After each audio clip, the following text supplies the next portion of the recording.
الحمد للہ وحدہ والصلاۃ والسلام علی من لا نبی بعدہ اما بعد فاعوذ باللہ من الشیطان الرجیم بسم اللہ الرحمن الرحیم وللہ الاسماء الحسنى فادعوہ بها سورۃ الاعراف وسورۃ حامیم مومن فادعوا اللہ مخلصین لہ الدین ولو کرہ الکافرون صدق اللہ العظیم رب اشرح لی صدری ویسر لی امری واحلل عقدۃ من لسانی یفقہوا قولی قال النبی صلی اللہ علیہ وسلم الدعاء هو العبادہ الدعاء مخ العبادہ۔ نبی پاک صلی اللہ علیہ وسلم کی زندگی سیرت طیبہ مطہرہ یہ دن لوگ مناتے ہیں، اور سیرت کی زندگی جس کو اسوہ حسنہ کیا کہا گیا ہے، بہترین نمونہ ہے۔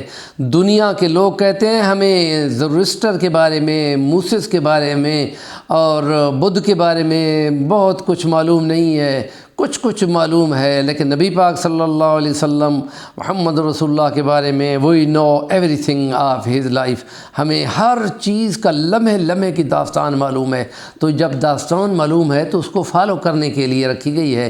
قرآن بھی محفوظ اور قرآن کی تشریح بھی محفوظ، نبی پاک کی سیرت بھی محفوظ، نبی پاک صلی اللہ علیہ وسلم کے نبی کے فالوور جو ہیں 1,40,000 صحابہ، ان کی زندگی بھی محفوظ، جو کچھ بھی دیکھنی ہے وہ سب چیزیں اس میں محفوظ ہیں، ان کو فالو کرنا حق بنتا ہے۔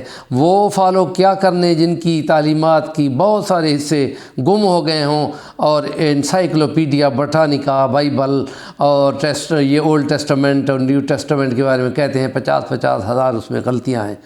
تو اس لیے ہم کہتے ہیں کہ نبی پاک صلی اللہ علیہ وسلم کی ایک حدیث کہ اللہ کے اچھے اچھے ناموں کے ساتھ اس کو پکارا کرو۔ جب اس کے اچھے ناموں کے ساتھ اس کو پکارا جاتا ہے تو جب وہ اذا سئل اعطی، جب وہ سوال کیا جاتا ہے، کوئی غرض کوئی مشکل سوال کیا جاتا ہے، اعطیہ عطا کر دیا جاتا ہے۔ اور وَإِذَا دُعِيَ، جب دعا کی جاتی ہے، پکارا جاتا ہے خدا کو اس ناموں کے ساتھ، اجابہ، اللہ تعالیٰ اس کو قبول کرتا ہے۔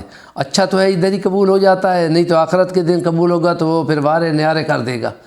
اس لیے نبی پاک صلی اللہ علیہ وسلم نے ایک حدیث فرمائی ہے جو حضرت حسین علی الوانی رحمۃ اللہ علیہ کی لائف پر پی ایچ ڈی کرنے والے ہمارے صوبہ سرحد کے ایک جوان ہیں، سراج الاسلام حنیف، انہوں نے کتاب لکھی ہے مسنون اذکار، اس کا حوالہ میں دے رہا ہوں، اور 20 صفحے پر انہوں نے ایک حدیث نوٹ کی ہے کہ اللہ پاک کے اچھے اچھے نام ہیں اور ان کے ساتھ پکارا کرو۔ تو وہ حدیث کیا لاتے ہیں؟ وہ یہ دعا ضرور کرنی چاہیے، اور اول آخر درود پڑھ کر یہ دعا میں شامل کیا جائے تو ضرور قبول ہوتی ہے انشاءاللہ۔ اور وہ دعا میں آپ کے سامنے پڑھ رہا ہوں۔ اللہم انی اسألک انی اشہد انک انت اللہ لا الہ الا انت الاحد الصمد الذی لم یلد ولم یولد ولم یکن لہ کفوا احد۔ اللہ، اے اللہ، میں سوال کرتا ہوں تجھ سے کہ بے شک میں گواہی دیتا ہوں کہ تو اللہ ہے، تو ہی اللہ ہے، وَهُوَ اللَّهُ فِي السَّمَاوَاتِ وَفِي الْأَرْضِ۔ سورۃ الانعام کی پہلی آیت ہے، جس کے بارے میں 3 آیتیں ہیں۔ پہلی، ہر صبح نماز کے بعد جو 3 بار پڑھتا ہے، محشر کے میدان میں عرش کا سایہ اس کو نصیب ہوگا۔ اس میں پہلا کیا ہے؟ وَهُوَ اللَّهُ فِي السَّمَاوَاتِ وَفِي الْأَرْضِ، وہی اللہ ہے، زمینوں کا رب بھی آسمانوں کا رب بھی، اور اسی کے اندر ہے۔ تو اس لیے فرمایا کہ انک انت اللہ لا الہ الا انت، بے شک تیرے سوا کوئی معبود نہیں، انت الاحد الصمد، کہ تو ہی اکیلا ہے اور تو ہی حاجت روا ہے اور حاجتیں پوری کرنے والا ہے۔ الذی لم یلد ولم یولد ولم یکن لہ کفوا احد، جس نے کوئی بیٹا نہیں جنا۔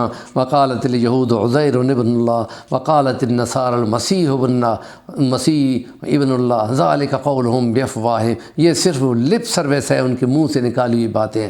اور خدا کہتا ہے اگر ہے تو کوئی دلیل لاؤ، دلیل یا قرآن کی آیت لاؤ، یا تورات کی آیت لاؤ، یا انجیل کی آیت لاؤ، یا تورات میں سے یا یہ جتنی سابقہ کتب گزری ہیں ان میں سے کوئی مستند حوالہ صرف قرآن میں محفوظ ہے۔ تو اس لیے اللہ کی احادیث میں سے جو نبی پاک نے تشریح کیا ہے اپنے صفات کے ساتھ، تو ان کے لیے یہ حدیث جو 20 نمبر پر نوٹ کی ہے سراج الحنیف صاحب نے مدد اللہ العالی نے، تو وہ آپ اپنی دعاؤں میں ضرور پڑھا کریں۔ اس دعا کی قبولیت ہے کہ اس میں اسماء الحسنہ کا حوالہ ہے۔ ہمارے چینل کا نام ہے صفی الرحمن الوانی، ضرور سبسکرائب کر لیں اور کمنٹ کریں گے تو آپ کی مہربانی ہوگی۔